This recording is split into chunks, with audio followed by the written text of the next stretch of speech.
السلام عليكم ورحمة الله تعالى وبركاته داوديال كسو دوادا هوبال ميديا ودوغا براتين هذا لبا برنامج xiisa badan wararkii ugu dambeeyay dhacdooyinka caalamka ka dhacay dunida inteeda kalaba hadii uu channelkan ku raali galiyay oo aanad hore u daawan ama aanad ugula socon jirin subscribe like sar share gareena hadaba waxaynu gudagali doonaa xubnaheennii ciyaaraha dunida caalamka ka dhaca isla mar ahaantaana ciyaarihii ugu dambeeyay Bayern Munich oo ku dhow inay la soo saxeexato tababare cusub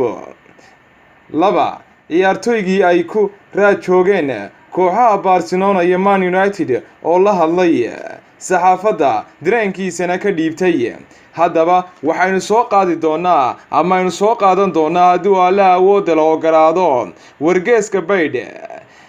ee laga leeyahay dalka Germany wargeyska Bild ee ka soo baxa waddanka Germany ayaa shaaca ka qaaday in kooxda German ka Bayern Munich ay ku dhowdahay in heshiis la gaadho tababarihii hore kooxda Real Madrid Zidane si ay ugu bedesho tababaraha haatan ayaa shaqada kooxda ee Niko Kovac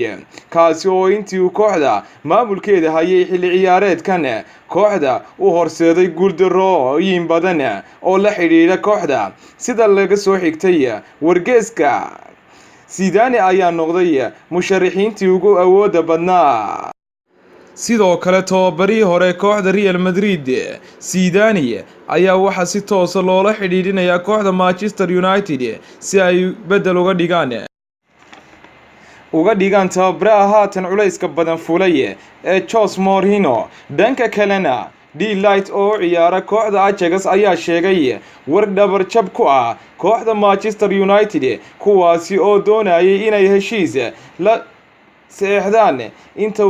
xilli ciyaareedkani socdo waxa uu yidhi saxaafadda had iyo jeer waxa ay u baahan tahay inay qorto warar taasina waa caadi balse anigu cidna umaan sheegin war sugan xidigan waxa ku tartamayay naadiyada kale ah Manchester United iyo Barcelona haddaba markii xidigan la weydiiyay kii uu fasax cadceedeedkan uu aadi lahaa labada magaalo ee Manchester United iyo Barcelona ayaa waxa uu ku jawaabay dabcan waxaan fasax cadceedeed u aadi lahaa magaalada Barcelona